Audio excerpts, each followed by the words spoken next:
And this is the global forecast for November 2019, brought to you by the wonderful people at AskTheAnswer.com, the UK's leading website for tarot readers, psychics, mystics and channelers.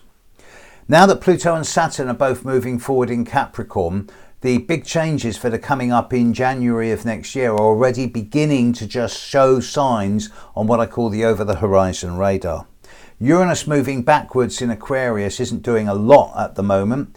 Neptune will stand still at the end of November in the middle of Pisces, which is making it pretty difficult at the moment for people born in mid-Pisces, Virgo, Gemini, Sagittarius, born around the 6th, 7th, 8th of their respective months. Temporarily, I assure you.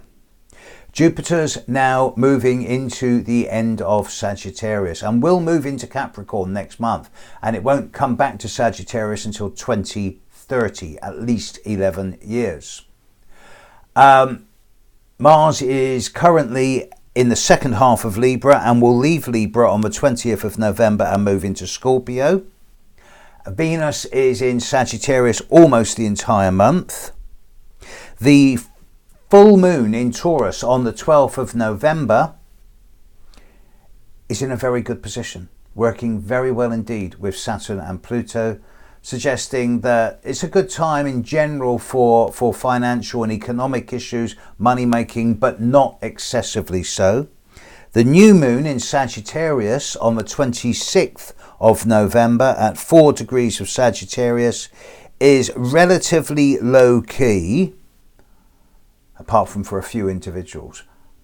But there is a Mercury retrograde happening in Scorpio from the 31st of October through to the 20th of November, the 21st of November, depending on where you are in the world. And standard Mercury retrograde rules apply.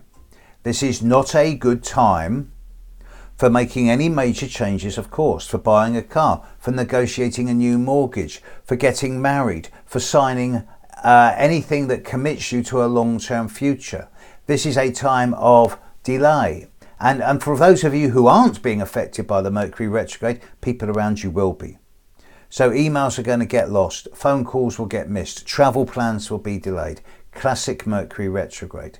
It's not going to be as bad as the last couple of weeks of October have been, but there's still going to be a degree of uncertainty as to outcomes.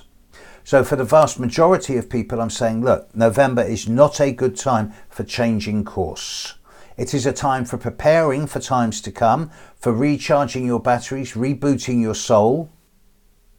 But it is not a time for making major changes, of course. From the 20th of November onwards, the first little glimmers of new clarity begin to emerge.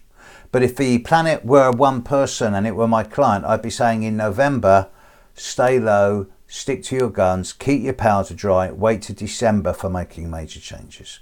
Have a good time, world. Catch you in a month's time. Bye.